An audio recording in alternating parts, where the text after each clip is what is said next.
High, আমি কাবেরী। আর আমরা সকালে এত তড়িঘড়ি করে কোথায় যাচ্ছি বলো তো? শীতলা মায়ের পুজো দিতে। তো তোমাদের প্রথমেই মাঝদিয়া স্টেশন থেকে নেমে ওখানে অটো ধরে সোজা চলে যেতে হবে শিবনিবাস। আর এই ব্রিজটা কে কে চেনো আমাকে অবশ্যই কমেন্টে জানাবে। তো এই ব্রিজটা পার করে একটা বাড়িতে ফুল দেখেছি। আর আমি ফুল দেখেছি, চুরি করবো না এমন তো হয় না। তো চুরি করে মাথায় গুজেও নিয়েছি। এরপর আমরা হাঁটতে হাঁটতে মন্দিরের প্রায় কাছে চলে এসেছিলাম, কিন্তু আমি জানতাম না যে এখানে এত ভিড় হয়। আমি তো প্রথমবার গেছিলাম, আর এখানে আমাদের লাইনে দাঁড়ানোর সাথে সাথে তিলক আর এই টিকাটা পরিয়ে দিল সিঁদুরের। তো এখানে আমরা লাইনে দাঁড়িয়ে দাঁড়িয়ে অপেক্ষা করছিলাম যে কখন মন্দিরের কাছে যাব আর পুজো দেব।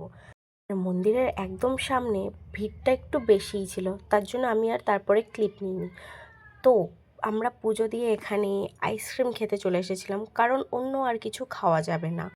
এখানে আমার মা শীতলা মায়ের পায়ের স্থানের মাটি আমার কপালে দিয়ে দিয়েছিল, যাতে আমার শরীরটা একটু ঠান্ডা হয়।